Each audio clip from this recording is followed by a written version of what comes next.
três homens que nunca morreram na Bíblia. A Bíblia, como fonte de fascínio e mistério, continua a intrigar muitos estudiosos e fiéis. Um dos enigmas mais fascinantes é a história dos três homens que desafiaram a própria morte. Neste roteiro, exploraremos quem foram essas pessoas e suas respectivas histórias. Primeira pessoa: Elias, um homem de coragem e verdade.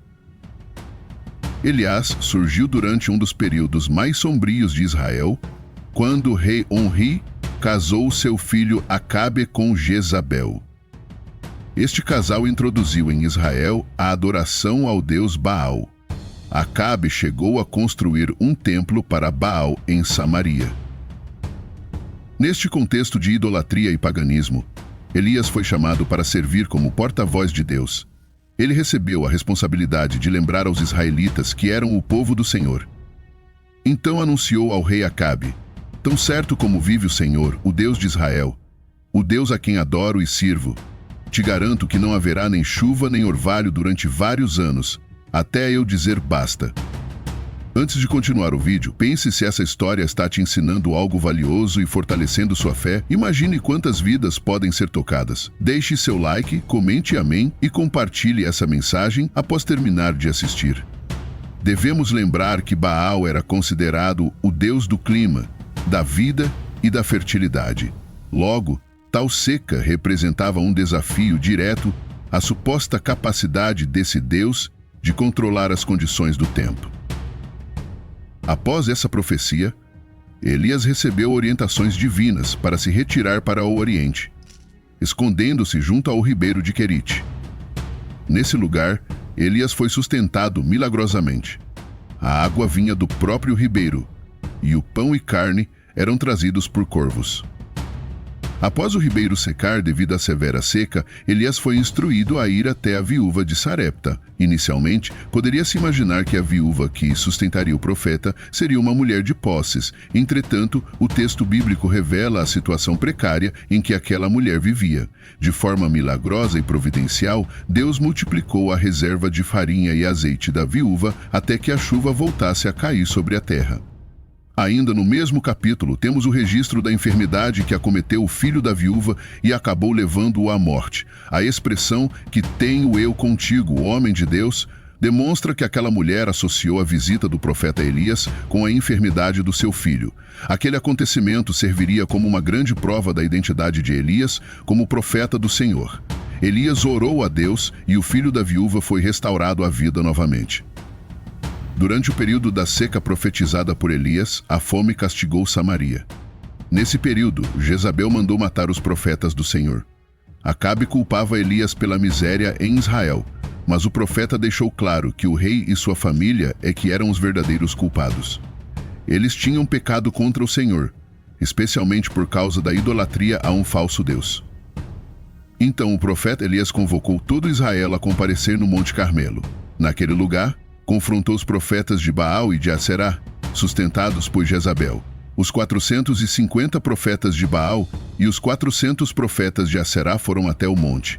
Ali, 2 sacrifícios seriam apresentados, um pelos pagãos e outro pelo profeta do Senhor. Ninguém poderia queimar os sacrifícios, pois o fogo deveria surgir de forma sobrenatural. O verdadeiro Deus seria aquele que queimasse o sacrifício. Os profetas de Baal fizeram tudo o que puderam, mas nada aconteceu. Elias então consertou o altar do Senhor, que estava quebrado, e pediu que derramassem água sobre o holocausto por 3 vezes. O profeta Elias clamou ao Senhor, dizendo: "Ó Senhor, Deus de Abraão, de Isaque e de Jacó, prova agora que és o Deus de Israel, e que eu sou o teu servo, e que fiz tudo isto de acordo com a tua ordem. Responde-me, ó Senhor, responde-me, para que este povo saiba que tu, Senhor, és Deus e estás trazendo este povo de volta para ti." E Deus respondeu com fogo que consumiu o holocausto. Então, todo o povo de Israel reconheceu que o Senhor é Deus. Naquele dia, os profetas de Baal foram mortos e uma grande chuva caiu sobre Israel. Havia chegado ao fim o período de seca, conforme Elias havia anunciado. O final do ministério de Elias está registrado em 2 Reis, capítulo 2, Eliseu. E alguns outros profetas perceberam que o ministério do profeta Elias estava chegando ao fim e que ele os deixaria. Por algumas vezes, Elias tentou se distanciar, mas Eliseu insistiu em acompanhá-lo. É importante lembrar que Eliseu já havia sido vocacionado para suceder o profeta Elias. Elias e Eliseu foram a vários lugares juntos. Depois de um milagre realizado no Jordão, onde suas águas foram divididas, Eliseu pediu uma porção dobrada do espírito do seu mestre. Em outras palavras, Eliseu estava desejando se tornar o principal herdeiro espiritual de Elias. Ele não queria ser exatamente 2 vezes mais poderoso do que o profeta, como muitas pessoas imaginam.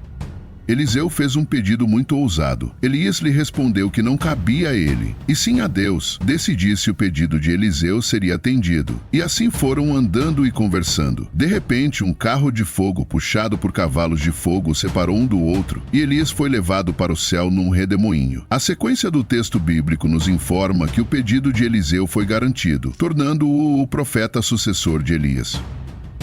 Segunda pessoa. Enoque, o homem que foi levado por Deus.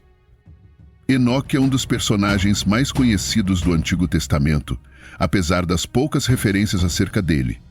Antes de falarmos sobre quem foi Enoque, também é preciso saber que em Gênesis existem 2 Enoques, e não podemos confundi-los. O outro Enoque, citado em Gênesis, é o filho mais velho de Caim.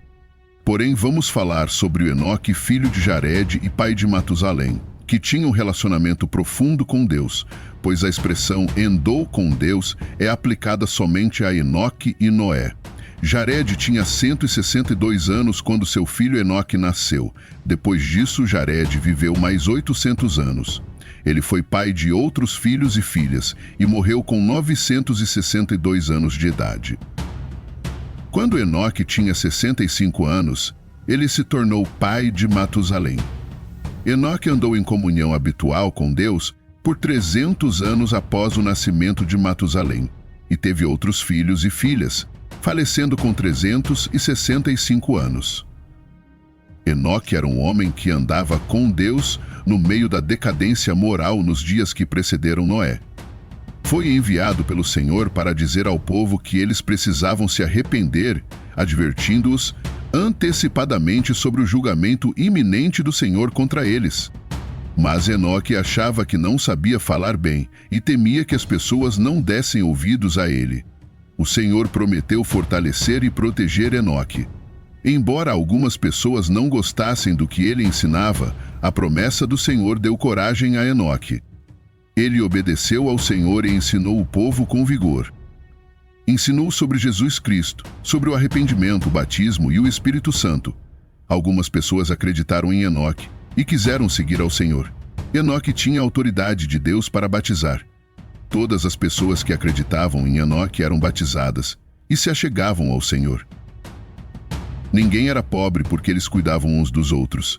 Aquele povo era chamado Sião, porque eles viviam juntos em amor e retidão. Certo dia, o Senhor mostrou a Enoque uma visão de tudo o que aconteceria na terra. Enoque viu a vida, a morte e a ressurreição de Jesus Cristo.